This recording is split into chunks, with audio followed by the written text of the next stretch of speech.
Greetings and salutations. Let's get this show on the road. How are you all doing today? Hopefully you are having a great Friday. TGIF. Thank God it's Friday. For those workaday people, for those retirees like me and some of the other people on the channel, it's just another day in paradise. This is Don Blomdahl, Hall of Fame veteran, sports cards, and more, coming to you with our Hall of Fame Friday stream. Hopefully you all are having a great day. We're going to have some funness today, that's for sure. So let's get ready to, as we say in this realm, rock and roll. Let me get this turned off real quick here. Let me get my other computer good to go so I have my chat available to me. And we will get ready to have some fun today. We'll see. I think Ethan's going to be going on about 4 o'clock. If Kevin shows up, I'll have to find out if he's going live. I probably won't go as long as maybe I would have wanted to. Maybe it just depends. We'll play it by ear. We'll play it by ear today. But it can be a long stream, it can be a short stream, it can be whichever kind of stream we want it to be. So let's just go ahead and we'll say we will have some fun today. Put that list up there just in case we need it. Complete in the boxes in the house. How you doing there, sir? Thanks for popping in the stream here.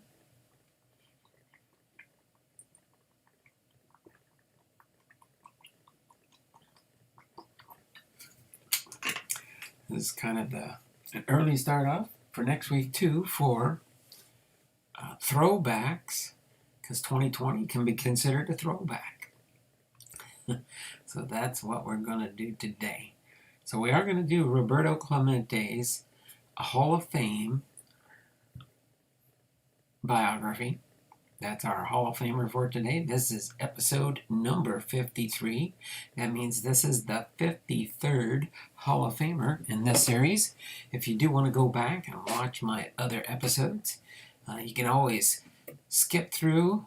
You almost 99%, no, maybe I might, about 95% of the time on my Hall of Fame Friday, the first part of the video is going to be the Hall of Fame player biography, and then after that it's free game when we get done with the main content for the show. So that's the way things go. But this is Friday. We're doing good. My wife's feeling a little bit better. Not as painful as the last couple days. So I'll take that as an indicator that she might be healing up and getting better. Not from her surgery, that was postponed. This just us that's thinking, but it could be just the medication when they switched her off to her oral blood thinner to an injection where we had to give it to her like right around the abdomen area. We had to give her an injection. And that was prepping her and getting her ready so she could have the surgery. But since that did not happen, boom. We gotta wait until that can get rescheduled now. But other than that, just for those that do watch the replay and stuff, I did get my Patreon packages ready. Shows we've got 4 people watching, but only 1 thumbs up that I can see. Let's see what we got here. Alright. So 1 thumbs up, 2 thumbs up, there we go. Now some people are chiming in. Sometimes I do it when I go into somebody's live stream too, is I forget to hit that thumbs up button. Thummies up, thummies up, thummies up for me. So other than that, we'll have fun today. So we'll do Roberto Clemente. I've got his postcard here from the Hall of Fame. Again, I've got a binder full of all the postcards for all Hall of Famers except for the 7 new ones that we've got inducted now. This summer they'll come out with those postcards, and I will get my set to put in my binder. And then I have to rearrange cards because I put them in alphabetical order. That way it's easy to find them.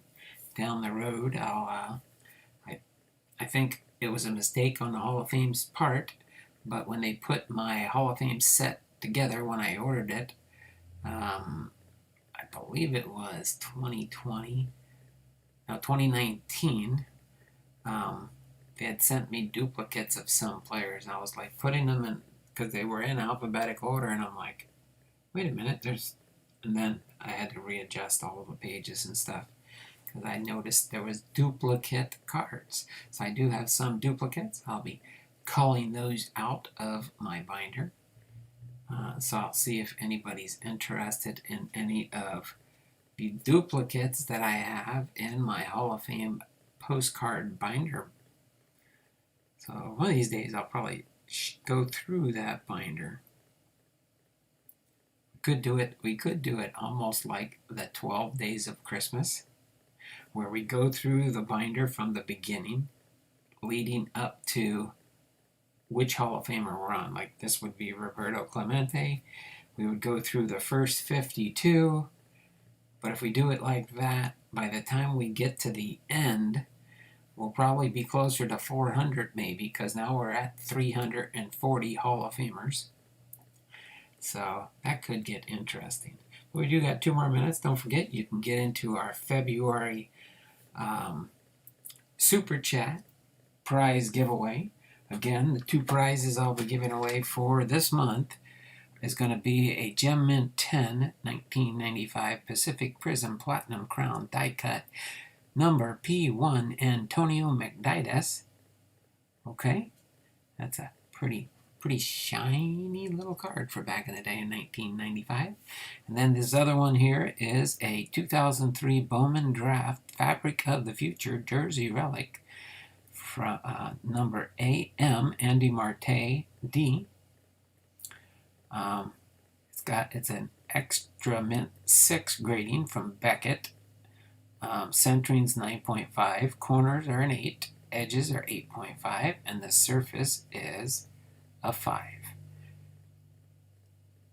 It's not so much this side, but I think on the back and stuff there's a little marking or something on the card, I think. So sometimes think, why did somebody send that card in if it only got a surface rating of 5? But those will be the 2 cards that I'll be giving away this month. So we'll have 2 prize winners when we come to the end of the month Super Chat drawing. So again, the way you can become a member at Faith, Family, and Sport. Hello, Mr. Donald. Thanks for popping into the stream here. So we're going to be doing Roberto Clemente here in just a second. So again, don't forget, if you're a Patreon, which the Patreon packages all got mailed out today, and I just got my indication before the stream started that I got my mail call showed up. I'm not expecting any packages for the channel, but I know I got some medications that came in. It said, you've got mail. So other than that, but yeah, a Patreon member, a channel member, or Super Chats in the channel. So anytime you drop a Super Chat, depending on the dollar value of the Super Chat, that's how many entries you can get in the drawing. And for the month of February, just so you do know, let me get it loaded up here real quick. I forgot to click on that tab and refresh the screen here. We have 46 entries. 46 entries in the Wheel of Names for the month of February. Again, remember, this is a short month, and then we get back to March. It's 31 days, but this month is only 28 days. So without further ado, let me readjust this computer back here off the Wheel of Names. Faith, family, hope everyone is feeling okay. My wife is starting to feel better. Her patches seem to be working to help her out in dealing with some of the pain. Again, not from the surgery, but from switching her medications over and then having to switch back. So we had like 3 injections we gave her, and then they canceled the surgery, and then they had to readjust her off of the injections to her oral medication. So now she's back on her oral medication. We went to the clinic today and they checked her blood levels and they said they were good to just keep her taking her regular dosage for her medications. And then on Valentine's Day, she gets to get poked again to see how her blood's doing. But other than that, let's go ahead and get into Roberto Clemente for his biography here. Again, we'll go through some of the cards. I'll probably just save it till the end on this one so we can kind of get through. There's a quite lengthy little reading we're going to be doing here, just so you do know. So Roberto Clemente. And I'll try and pop in the chat. Let me do a refresh here so I know I got everybody that's here right now. All right, so Roberto Clemente.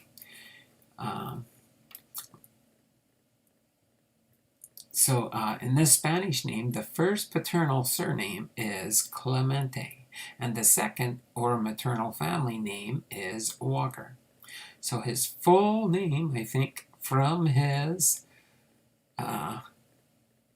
birth certificate, I guess, or when it ended up changing somewhere along the line, is Roberto Enrique Clemente Walker.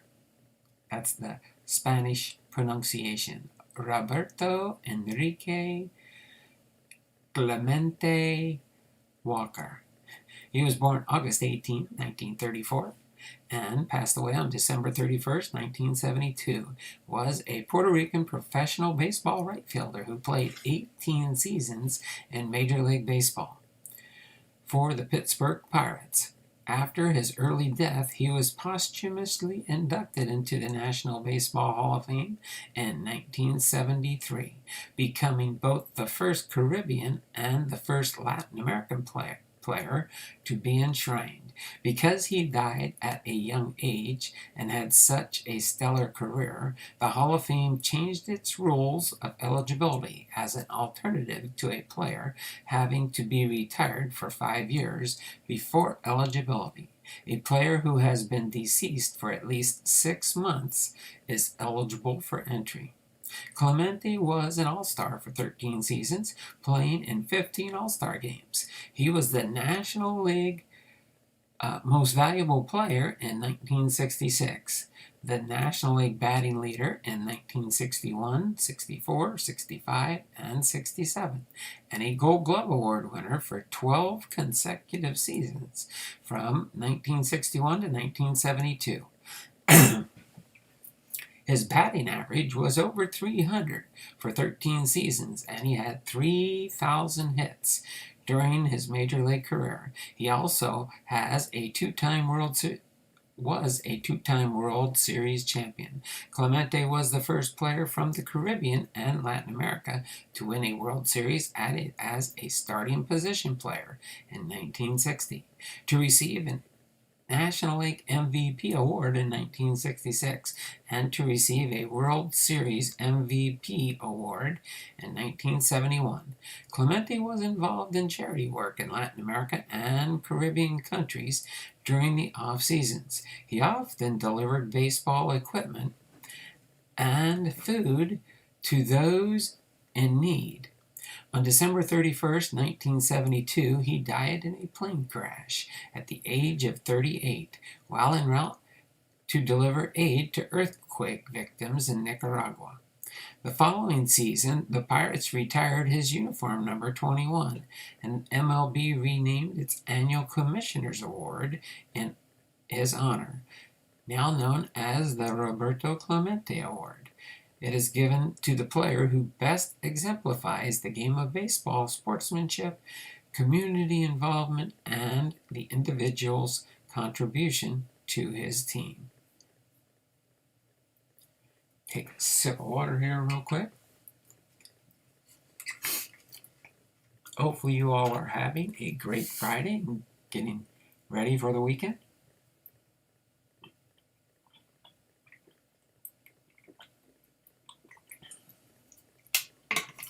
We watched a little bit of the Olympics last night that they had on TV. It was some moguls qualification rounds and then some trials, I think they call them, or whatever. See whoever gets in the top 10 on the couples ice skating. So that was kind of interesting watching that and pulling for, of course, America. Canada is right up there. They're our neighbors to the north. But it was fun. It was fun watching some of that. We look forward to watching the Olympics these coming weeks till they figure out what's going on with baseball and spring training for this month. So as far as early life, Roberto was born in Barrio San Anton, Carolina, Puerto Rico, to Melchor Clemente and Luisa Walker. He was the youngest of 7 children. During Clemente's childhood, his father worked as a foreman for sugarcane crops located in the municipality, located in the northeastern part of the island. Because the family's resources were limited, Clemente and his brothers worked alongside his father in the fields, loading and unloading trucks. As youth, Clemente was a track and field star and Olympic hopeful before deciding to turn his attention to baseball. Clemente at first showed interest in baseball early in life and often played against neighboring barrios. He attended Julio Vizcarrondo Coronado High School in Carolina. During his first year in high school, he was recruited by Roberto Marin to play softball with the Celo Rojo team after he was seen playing baseball in Barrio San Anton.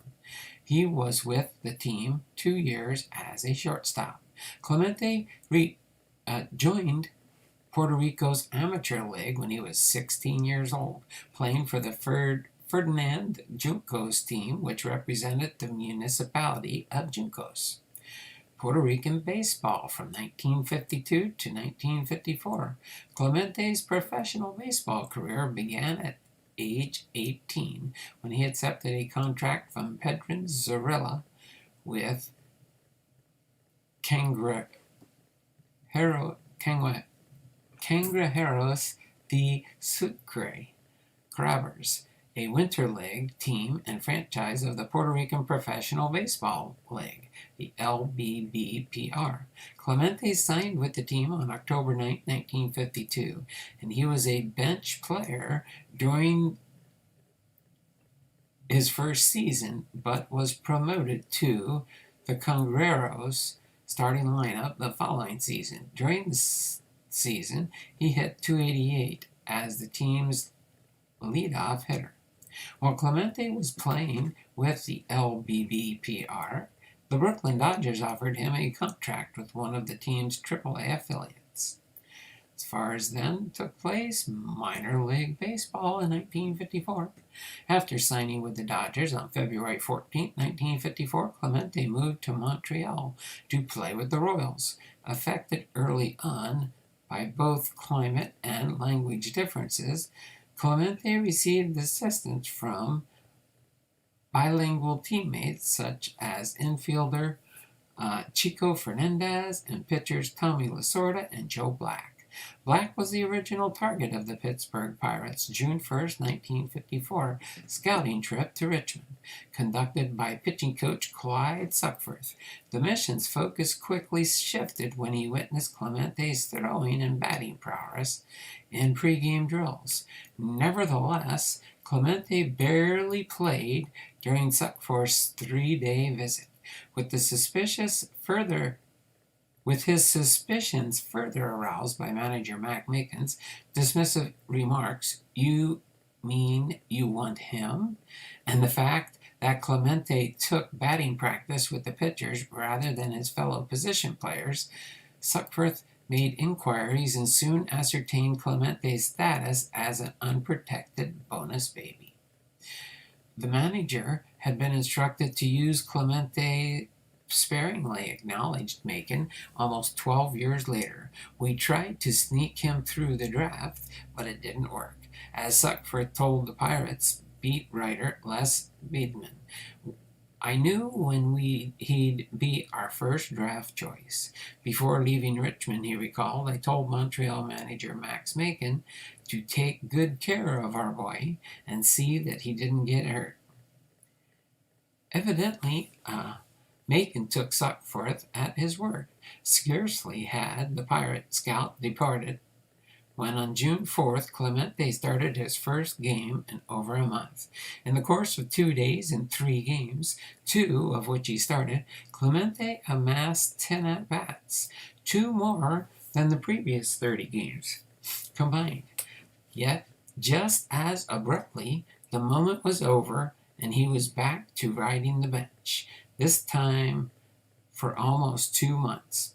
Clemente's extra inning walk-off home run of July 25, 1954, the first home run of his North American baseball career, was hit his first at-bat after entering the game as a defensive replacement. Perhaps that prompted by Suckforth's follow-up visit. I don't care if you never play him. We're going to finish that. We're going to finish it last. And we're going to draft him number 1. Clemente's appearance ended a nearly 2-month-long drought prompted by Suckforth's follow-up visit.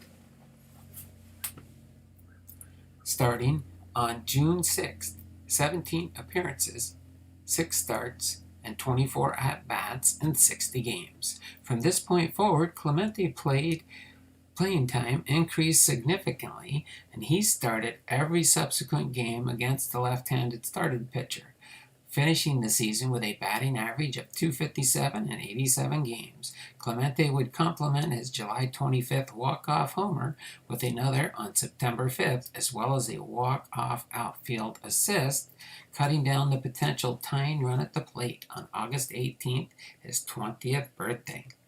As promised, the Pirates made Clemente the first selection of the Rule 5 draft that took place on November 22nd, 1954. Looks like we have some people in chat. Biggie Hurt Sports Cards and Memorabilia. Hello, Donald and everyone. I'm leaving and going to youth night at our church. Going to listen while I'm driving. All right, thanks there, Biggie. You take care, brother. All right? So we'll continue on here. Be careful. Just listen. Don't watch. I'm just doing a lot of reading now anyway, so you'll be fine. So Major League Baseball from 1955 to 1972.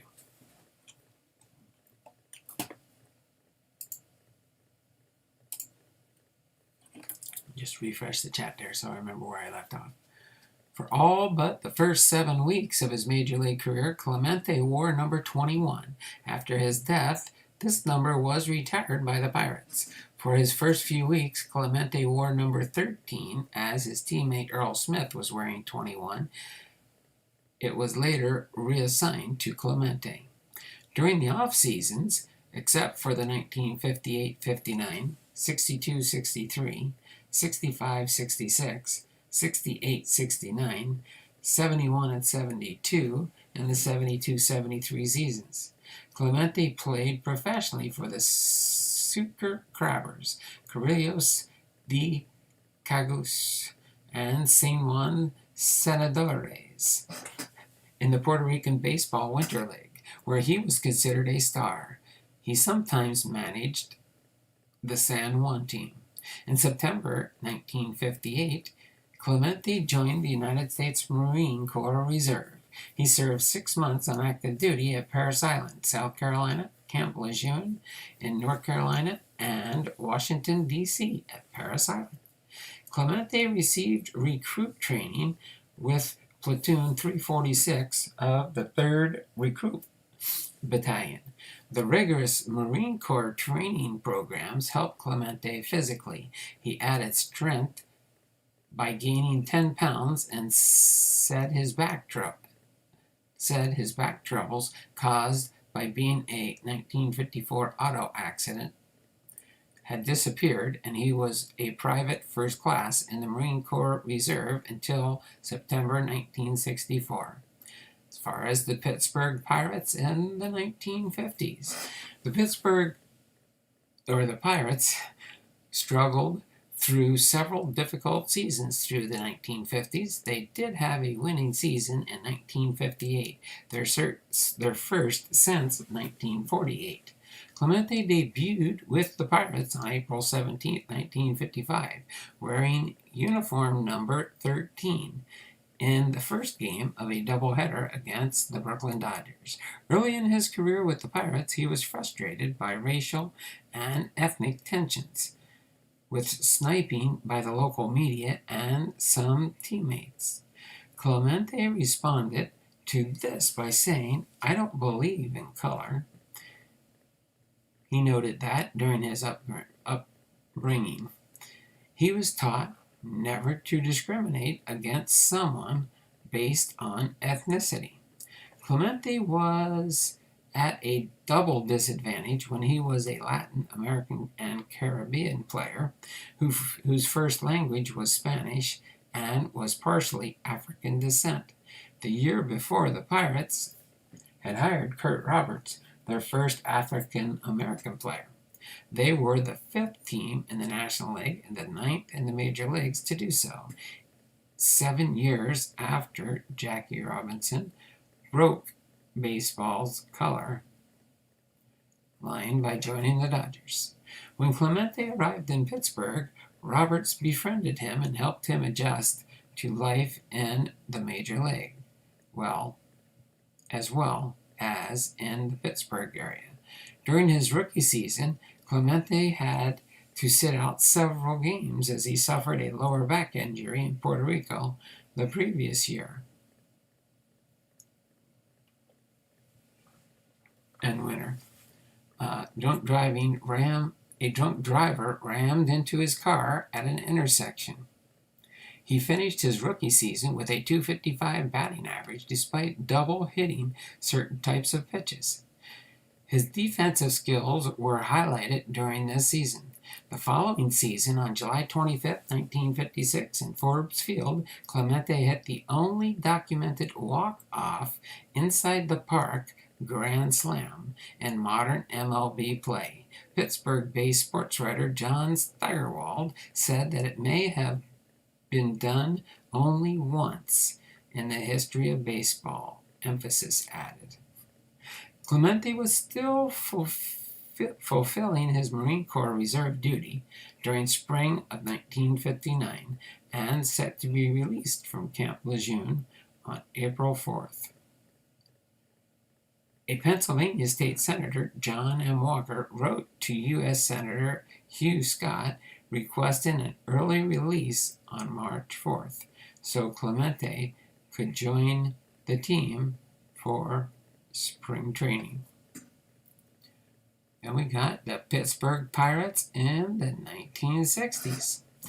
Early in the 60 season, Clemente led the league with a .353 batting average and 14 extra base hits, and 25 RBIs recorded in May alone resulted in Clemente's selection as the National League's Player of the Month. His batting average would remain above the 300 mark throughout the course of the campaign. On August 5th at Forbes Field, Clemente crashed into the right field wall while making a pivotal play, depriving San Francisco's Willie Mays of a leadoff extra base hit in a game eventually won by Pittsburgh, 1-0. The resulting injury necessitated 5 stitches to the chin and a 5-game layoff for Clemente. While the catch itself was described by Giants writer Bob Stevens as ranking with the greatest of all time, as well as one of the most frightening to watch and painful to make. The Pirates compiled a 95-59 record during the regular season, winning the National League pennant and defeated the New York Yankees in a 7-game World Series. Clemente batted .310 in the series, hitting safely in at least once in every game. His .314 batting average, 6 home runs, and defensive playing during the course of the season had earned him his first spot on the National League All-Star roster as a reserve player, and he replaced Hank Aaron in right field during the 7th and 8th innings in the second All-Star game held that season. 2 All-Star games were held each season from 1959 through 1962. Take a brief break here. Who we got? Big Ray, Big E 35, Fake Felonies, complete in the box, and Bipster if you're lurking. I don't know if Bipster's lurking. He's been not feeling well lately again. He gets sick an awful lot. Hey, Big Rays. What's up, Big Ray? The price of everything. Faith, family, and sports. Laugh out loud. Too true. There we go. Let me refresh that really quick. So following the 1961 season, he traveled to Puerto Rico along with Orlando Cepeda, who was a native of Ponce. When both players arrived, they were received by 18,000 people. During this time, he was also involved in managing the Senadores de San Juan of the Puerto Rican League, as well as playing with the team during the Major League off-season. During the course of the Winter League, Clemente injured his thigh while doing some work at home, but wanted to participate in the league's All-Star game. He pinch hit the game and got a single, but experienced a complication of his injury as a result and had to undergo surgery shortly after being carried off the playing field. The condition limited his role with the Pirates in the first half of the 1965 season, during which he batted .257, although he was inactive for many games. When he returned to the regular starting lineup, he got hits in 33 out of 34 games, and his batting average climbed to .340.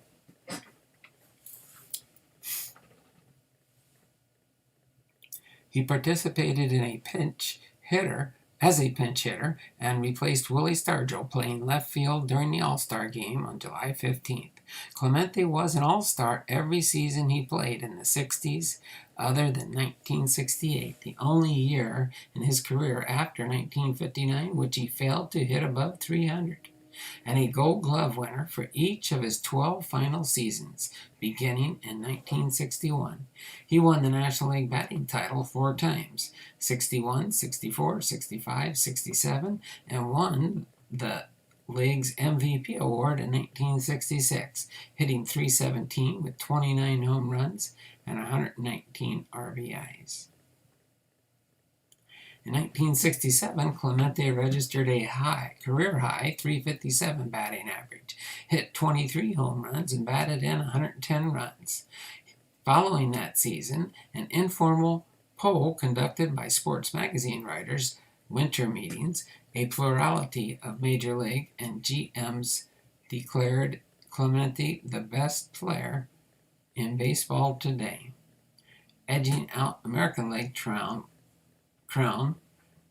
winner Carl Yastrzemski by a margin of 8-6, with 1 vote each going to Hank Aaron, Bob Gibson, Bill Freeman, and Ron Santo. Pop in the chat real quick here. Double T Sports. Whoop whoop. Roberto Clemente. There we go. Hey, Double T. How was my chili? Excellent as always. There we go. All right, let me refresh the chat real quick. Get into our next section in our biography here. The Pittsburgh Pirate in the 1970s. The 1970 season was the last one that the Pirates played at Forbes Field before moving to Three Rivers Stadium. For Clemente, abandoning this stadium was an emotional situation. The Pirates' final game at Forbes Field occurred on June 28, 1970. That day, Clemente noted that it was hard to play in a different field, saying, "I spent half my life there." The night of July 24, 1970 was also declared Roberto Clemente night. On this day, several Puerto Rican fans traveled to Three Rivers Stadium and cheered Clemente while wearing traditional Puerto Rican attire. A ceremony to honor Clemente took place, which he received a scroll with 300,000 signatures compiled in Puerto Rico, and several thousands of dollars were donated to charity work following Clemente's request. During the 1970 season, Clemente compiled a .352 batting average. The Pirates won the National League East pennant, but were subsequently eliminated by the Cincinnati Reds during the offseason. Roberto Clemente experienced some tense situations while he was working as a manager for the Senadores. And when his father, Melchor Clemente, experienced medical problems, he underwent surgery. In the 1971 season, the Pirates won the National League East, defeated the San Francisco Giants in 4 games to win the National League pennant, and faced the Baltimore Orioles in the World Series. Baltimore had won 101 games, 3rd season in a row with 100-plus wins, and swept the American League Championship Series, both for the 3rd consecutive year, and were the defending World Series champions. The Orioles won the first 2 games in the series, but Pittsburgh won the championship.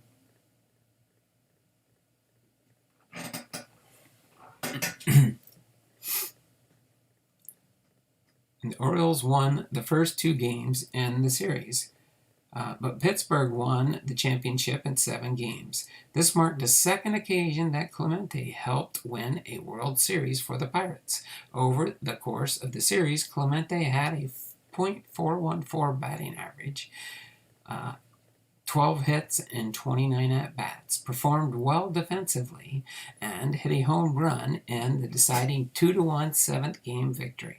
Following the conclusion of the season, he received the World Series Most Valuable Player Award. Okay, get a sip of water real quick here. Dub tea. All right.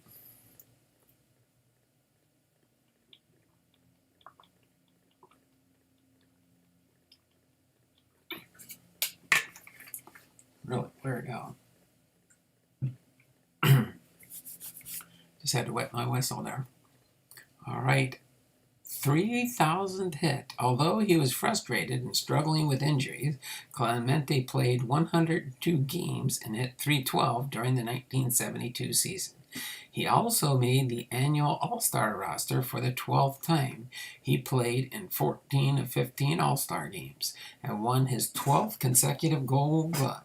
On September 30th, he hit a double in the 4th inning off John Matlack of the New York Mets at Three Rivers Stadium for his 3,000th hit. It was the last regular season at-bat of his career.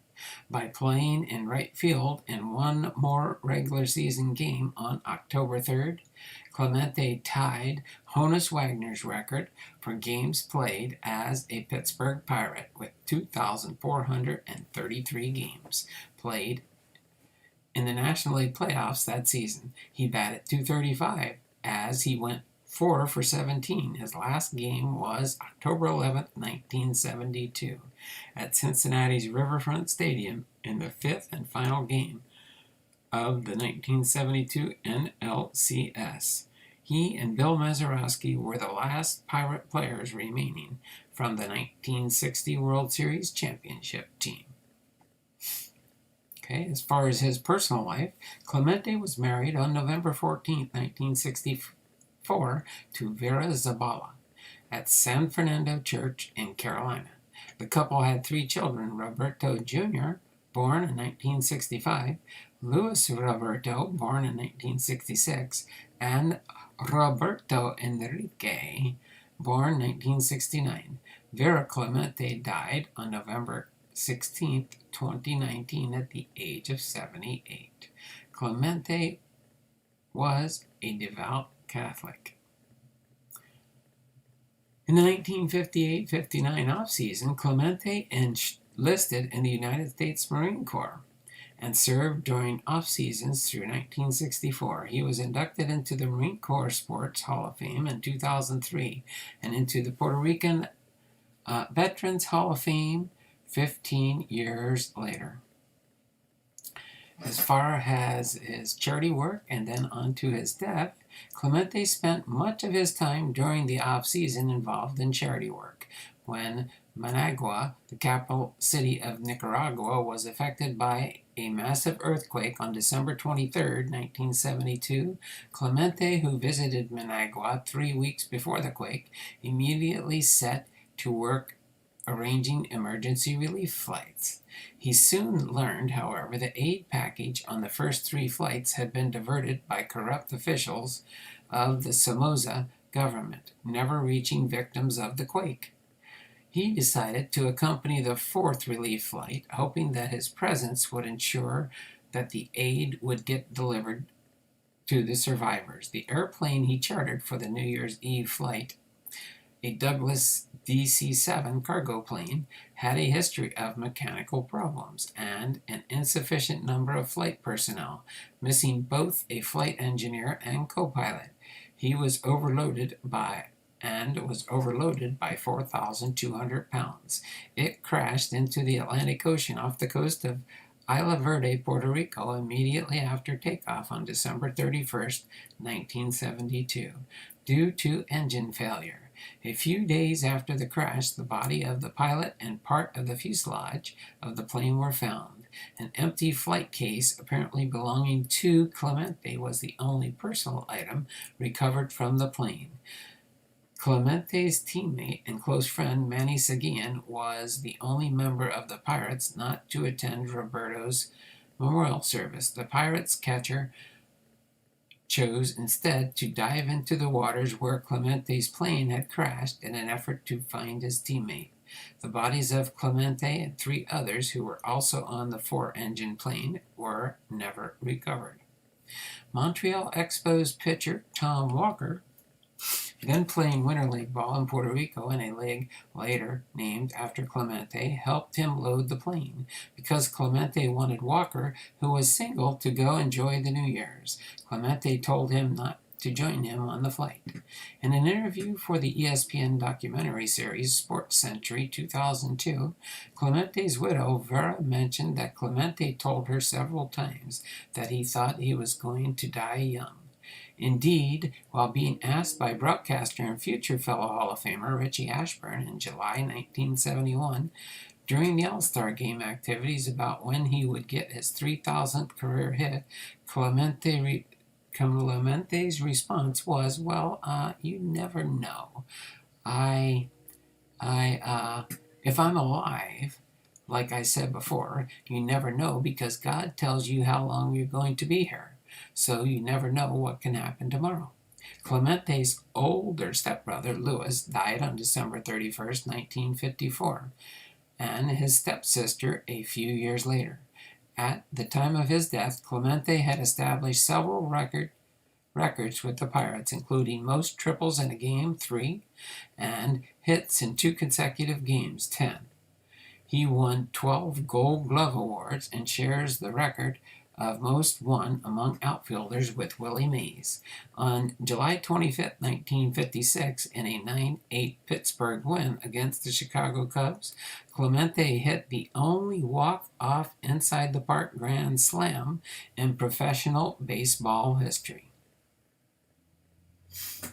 We got Joker 68's in the house. How you doing there, Joker? Appreciate you being here, brother. It's been a while since you've been in my streams, I think. Hello, Joker. Hi, Faith and family. Refresh the chat real quick here. almost finished up here with Roberto Clemente. As far as his Hall of Fame, on March 20th, 1973, the Baseball Writers Association of America held a special election for the Baseball Hall of Fame.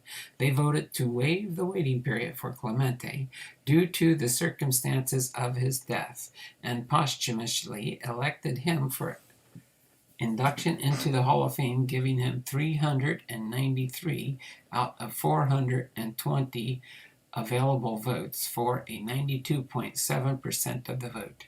Clemente's Hall of Fame posthumous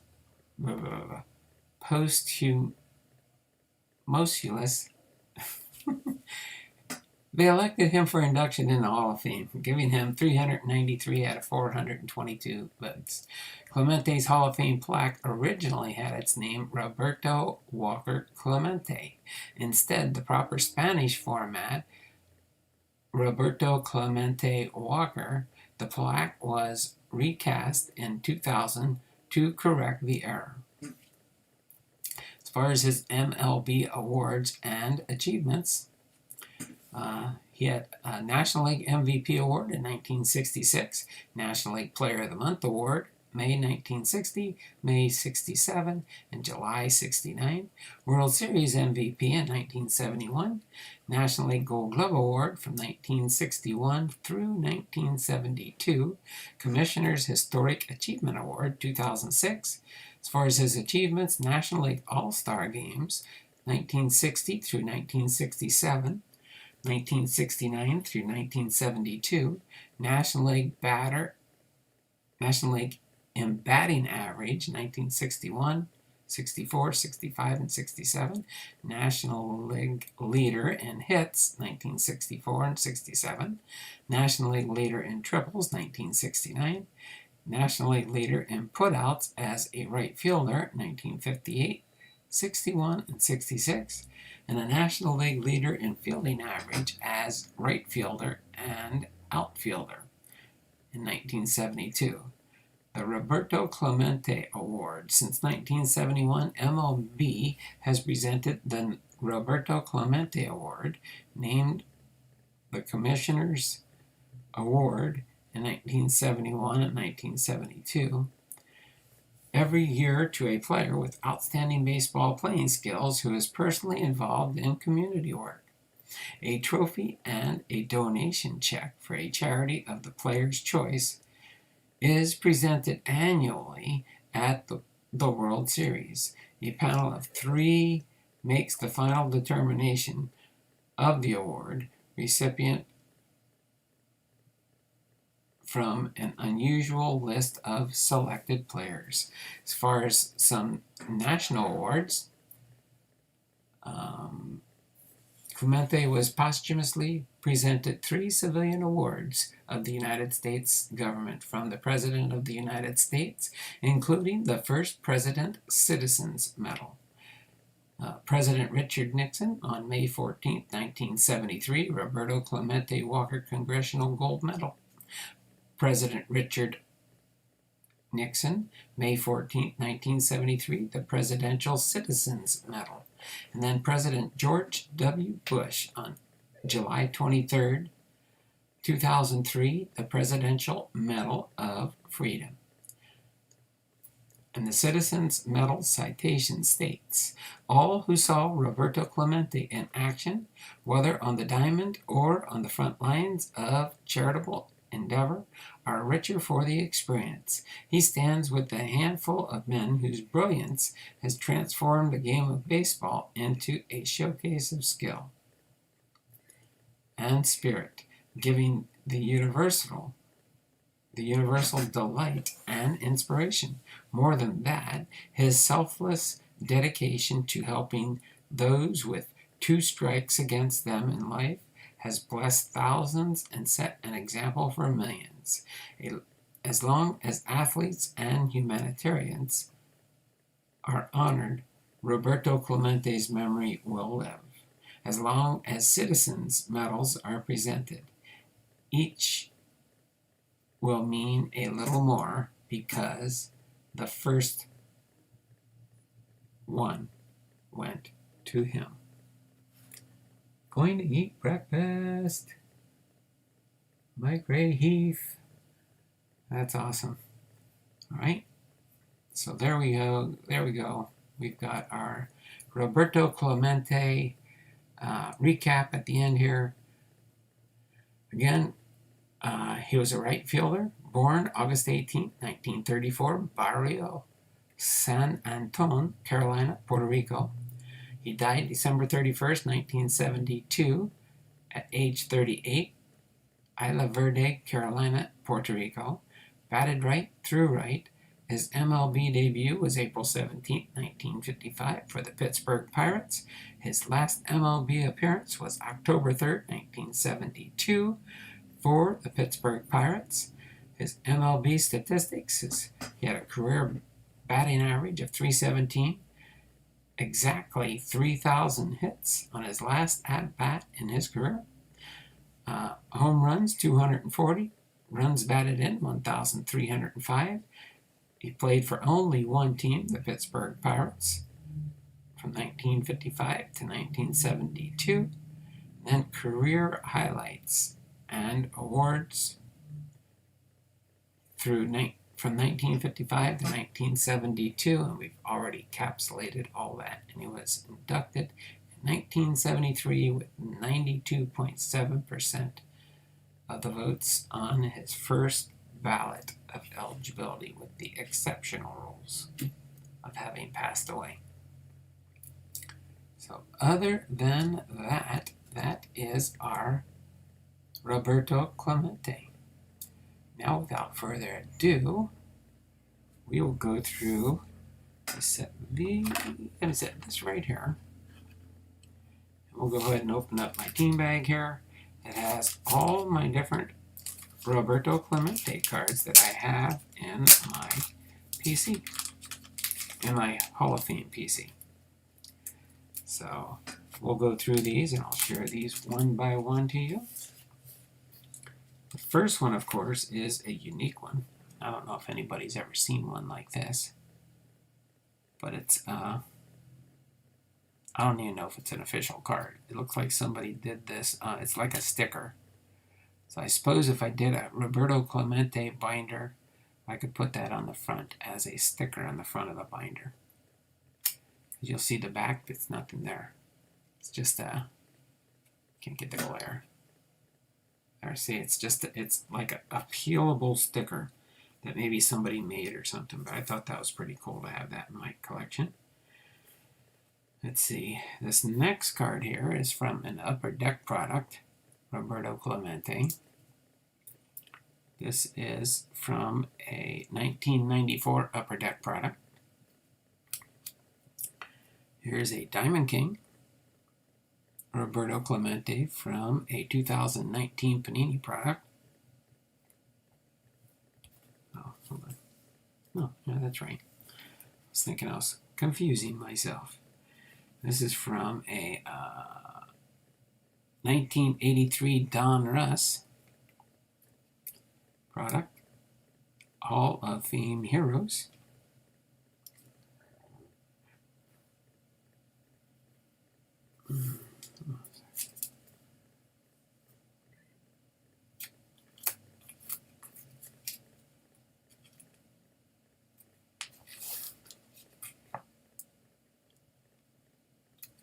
Yeah.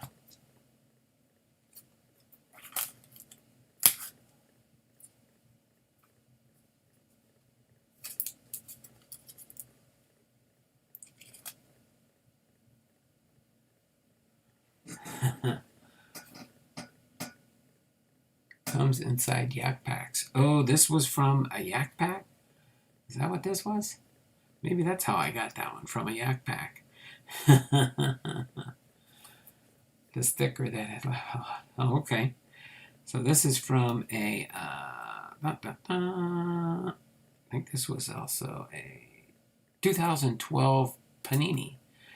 That's the Cooperstown Hall of Fame set, 1973 induction.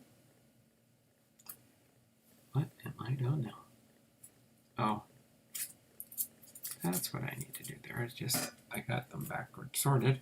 All I got to do is put them on there. Then they'll be in the same order again. Don't mind me, I'm confusing myself. Swell baseball cards. From this one is 1990 swell product. 1990 swell. Boom, slang's in the house. The sticker, that is. Okay, yep, comes inside the yak packs. Nikki, Faith Family Sports. We got 9 people watching. 8 thumbs up, thummies up, thummies up, thummies up for me. Another Roberto Clemente 2002 Diamond King. Okay. Next one is 150 Years of Baseball. This is 2019 Topps insert set. Next is a Turn Back the Clock. Turn Back the Clock. This is a 1987 Topps. Turn Back the Clock. Okay. I know this looks like a duplicate here, right? But it's not. This one's the card. So you know what the puzzle looks like. 1986 Leaf. And then this is a put together version. I just got a hard card on the back of that. I don't even know why I did that way. It's not a Fleer product. It's a Don Russ Leaf product. I should turn it around. Yeah, there we go.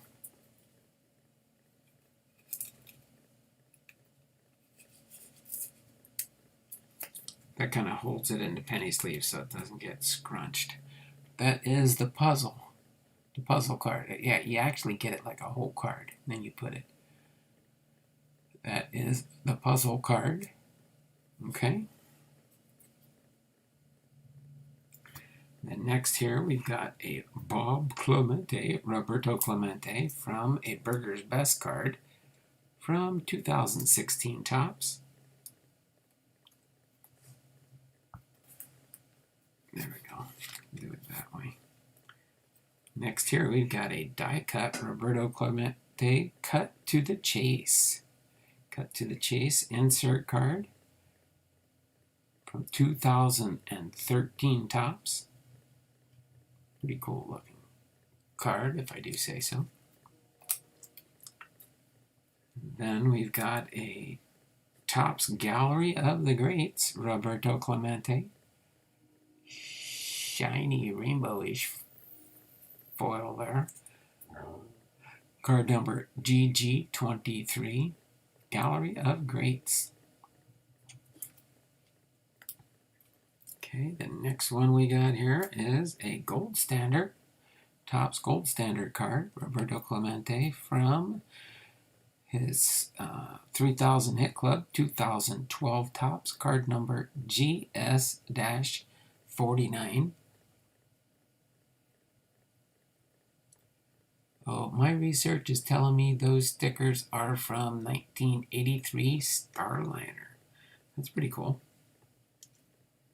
All right, next here we've got a Gypsy Queen, Hallmark Heroes, Clemente with the Pirates. This is from a 2012 Topps, Hallmark Heroes. Then next here we've got the Rarities Topps, Roberto Clemente from 2015 Topps insert set.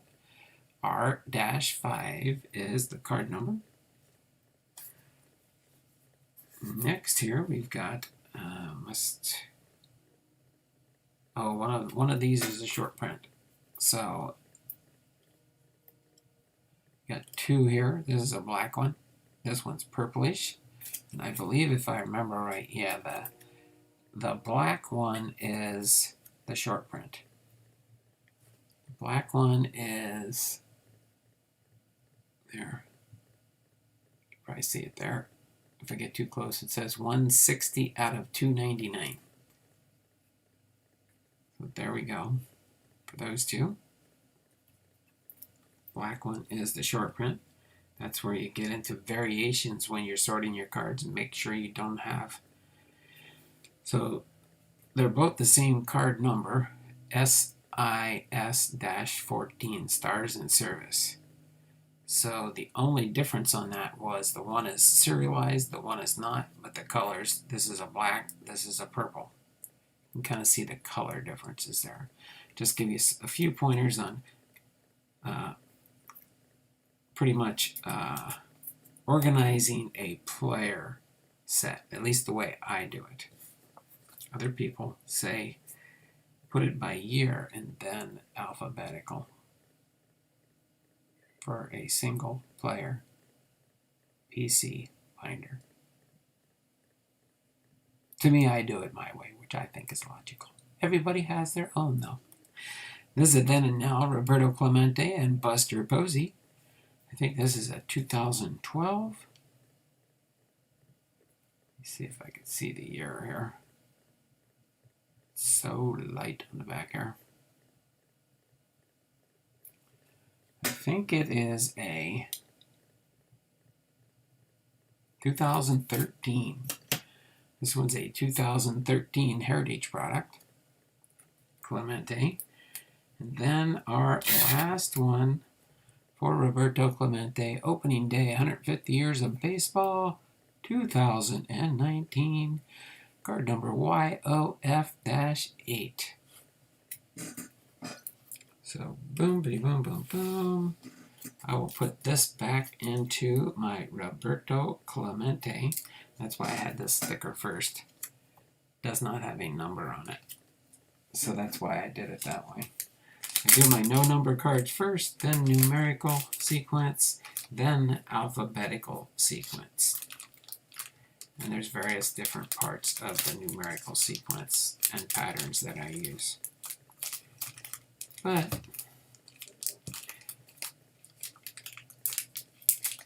there you go. Our Roberto Clemente. So it is 3:03. Has anybody seen Kevin yet? Did Kevin show up? I don't think he showed up in the chat here. Maybe changing channel name to Big Ray's Cards with balls. Since I've gotten good reaction to that in my few video intros. What's that? Baseball, football, or baseball, basketball, and football. BBF.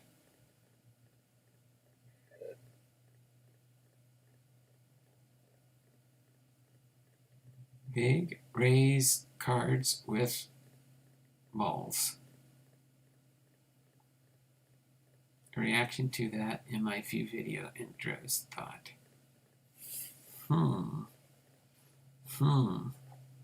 I'd be careful with the way that comes out sounding. Personally. So I don't offend anybody. Big Ray's Cards with baseball, basketball, football. Since I've gotten good reaction. Mark. It's like a play with words there. Just so you do know. What I would do is just, this is me. I would say Big Ray's Cards with, leave the balls off. And just put, if they'll let you have your channel name with the icons, that would be even different. I would do it with Big Ray's Cards with baseball, basketball, football. Guess you can't really do hockey, huh? Yeah, you can put a hockey stick on there, but that I see the point you're trying to get across. Interesting. It makes a statement there, buddy. Big Ray's balls. Yeah.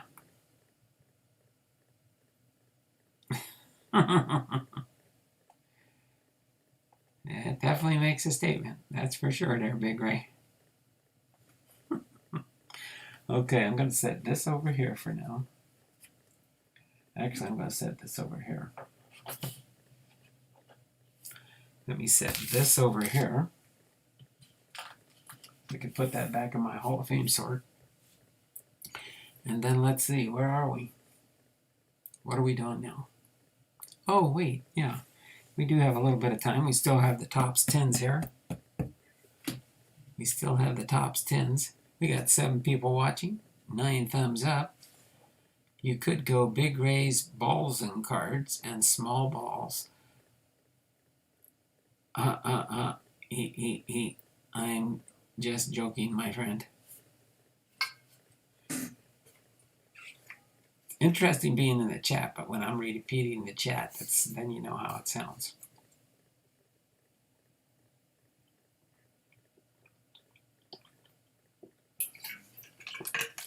So, well, we ended up going an hour just on our Hall of Fame Friday content.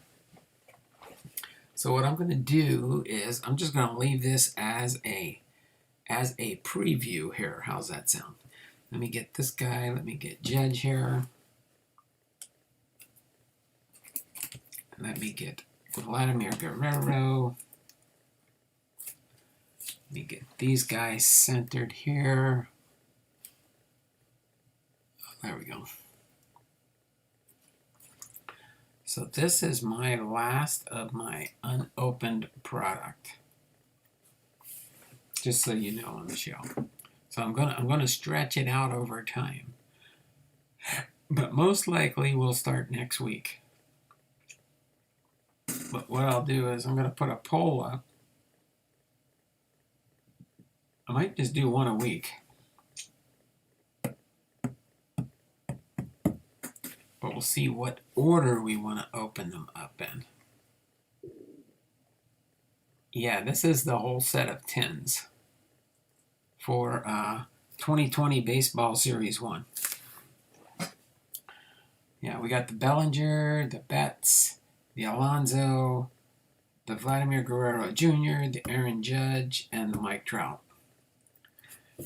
Those are those, and then I think I got my two, I only had 2 2021 10s. I didn't go hog wild. I wasn't allowed to anymore. Yep, that is the whole set of 10s. I never found any 10s where I live. Yeah, they were hard to find. They were hard to find, that's for sure. So it's just a matter of, again, you've got 75 cards in a 10. So we got 150, 300, 450 cards in 6 boxes. So, and of course you get one exclusive Chrome Decade's Best insert. So that means we got 4 of those Chromes in here. We've got 5 Turkey Red 2020 inserts. So 5, 10, 15, 20, 25, 30 Turkey Reds. Might be able to find some that I'm looking to finish up a set back in the day. And 1 Chrome Turkey Red 2020 card. So there's 6 Turkey Red Chromes inside. But then, of course, you do get a chance to get short prints, different things like that. They list all the odds and the stuff on the back here. Of course, the big thing you could probably find in here is like a Topps golden ticket. Wouldn't that be funny if one of the Topps golden tickets were in here? But as everybody knows, that kind of got kiboshed, as far as I know. But you got all kinds of different inserts that were available. Relics, autographs. So we could have some fun opening these up, that's for sure.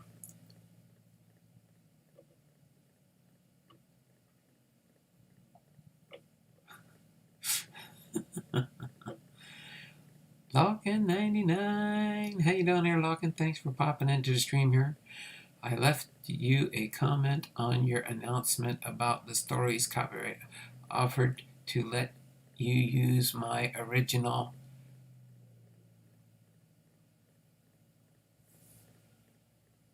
Oh, okay. That would work for me. I don't mind reading that type of set. I didn't know you had something like that. Left you a comment on your announcements about the story's copyrighted issue. Offered to let you use my original Pittsburgh Pirate Pete stories I make up for my grandkids. Do you got them in book format? You said you make them up for your grandkids. It's going to be pretty hard to read if they're make-ups. Yeah, on that, by the way, we're not going to be able to do the Hardy Boys or Nancy Drew or the Wizard of Oz. Looks like I'm going to have to wait, I think, on some of them till like 2025 or something like that down the road. Boom! St. Louis Cardinals fan with a $1 super chat. That will get you an entry there in my monthly giveaway there, Cardinal fan. Boom, boom, boom. Pawpaws. Yeah, pawpaws. I like the ideal big, right? We'll have to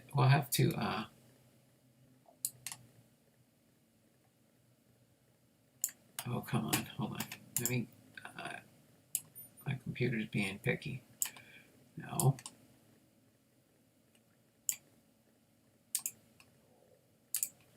Okay, let me see. Get you in here there, Cardinals fan. I'll check before the end of the month to make sure that payment's processed through on my back office on YouTube.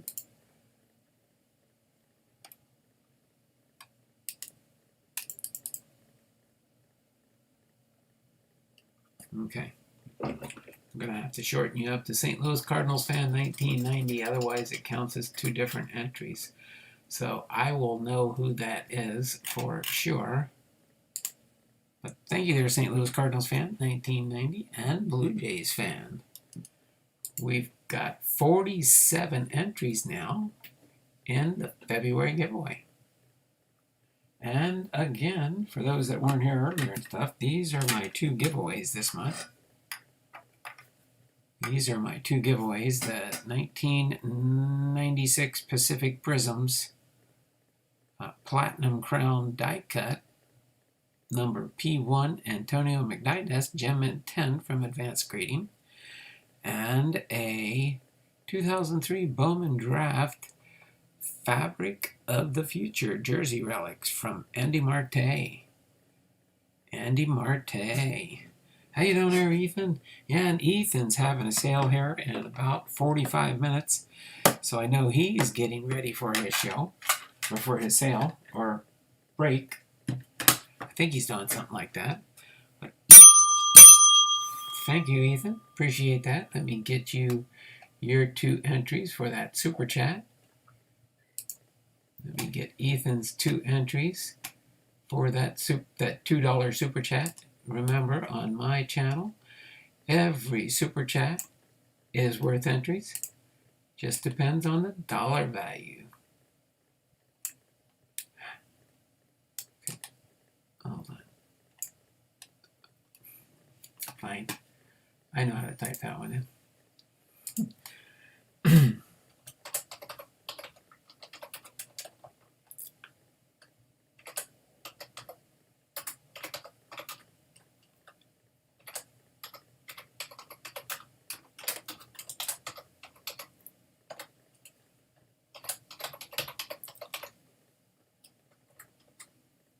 Ethan, all this.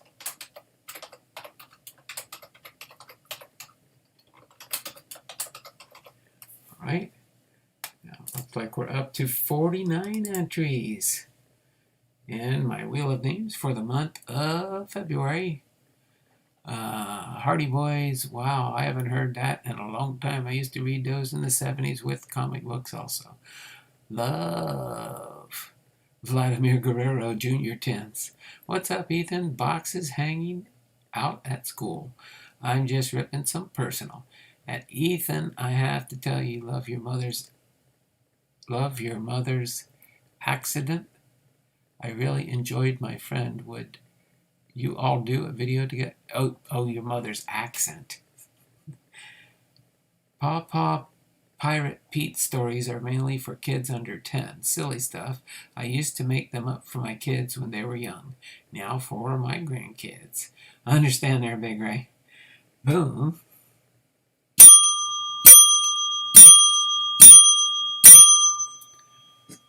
That's for that $5 super chat from Big Right. You got 5 more, and you got 5 entries now.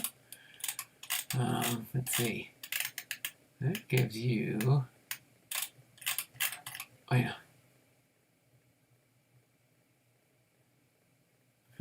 Wait a minute. Hold on a second. No. Yeah. Hold on. Sorry. There we go. Why is my computer acting up like this? Okay.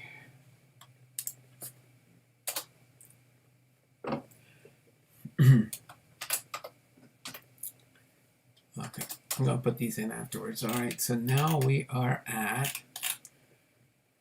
54. 54 entries. Hold on. Gotta get these written down here. Oh, how did I do that? Oh, my word. Oh, my word.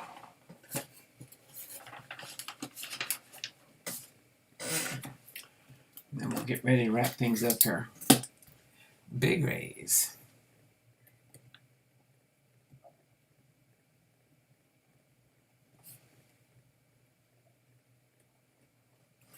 Okay, I will get those entries put on there.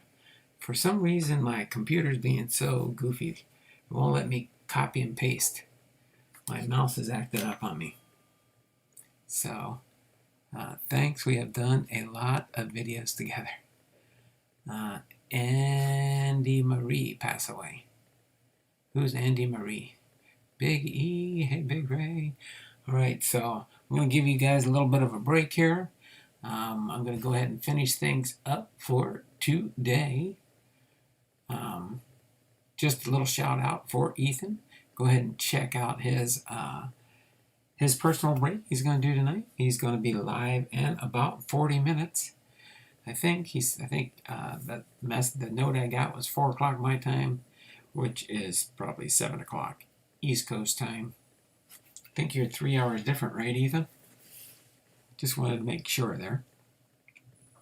But yeah, so we'll start opening these, and I'll probably put the poll up and see between now and over the weekend on what we get for the order that we'll open these up in. We'll do a live stream just to take our time and open them up. Give me content for the channel, along with our other content that will be upcoming and forthgoing, if that makes any sense. But yeah. So other than that, yes, sir, thank you. Oh, no problem, Ethan. Hopefully you will be at, let's see, are you at 9,500 yet? 9,500 on your way to 10K for subscribers? That's pretty awesome, Ethan. I remember when I started watching Ethan a couple years ago. He had a couple thousand subscribers. Now look at him. He's screaming up there at 9,500. All right. So other than that, I'm going to go ahead and wrap things up for today. Big race ball cards and auctions. He is at over 9,500 now. So you're only 480 subscribers away from 10K. That'll be a nice little milestone there, Ethan, that's for sure. Yeah. All right, so I'll put that poll up on my community tab. If you guys can take time and go to you'll get a notification when I put something up on my community tab. Make sure you place your vote. Get the votes in. I'm going to list up, I think I can list all 6 of these 10s up there. And we'll see which one we will do in the order again. Cody Bellinger, Mookie Betts, Pete Alonso, Vladimir Guerrero Jr., Aaron Judge, and Mike Trout will be the 6 we'll be voting on. Okay? So until then, this has been Donald Blondal, Hall of Fame, Veterans Sports Cards, and more, having been live to you from Arlington, Washington. You all take care, and you have a nice, good weekend coming up. Let me put this here and this here so you guys can see that if you freeze frame and try and zoom in on it. I don't know if it'll let you. Those are our main 2 prizes so far for our February giveaway. I remember watching Ethan about $1,000 of bought cards ago. Oh yeah. All right. So I'm going to go ahead and sign off. You all take care. Have a great and wonderful weekend. And hopefully we'll see you on Ethan's channel. Okay? Take care, and we'll see you later at 4 o'clock there, Ethan. Have a great and wonderful night. Bye for now. Take care. Keep my wife in your prayers, too, as she's trying to heal up from switching her medications and stuff. All right? Y'all take care. We'll see you around the channels over the weekend. Bye now. Oh, by the way, I almost forgot. I do have plenty of items up on my eBay store. There's a link on that on my homepage for my YouTube channel. All right, bye now. Y'all take care. Oh, as soon as we get off here, I'm going to post a poll on my community tab. So it'll be up there shortly. It'll be definitely before Ethan goes live. I'll put the poll up there. I'm going to do it as soon as I end this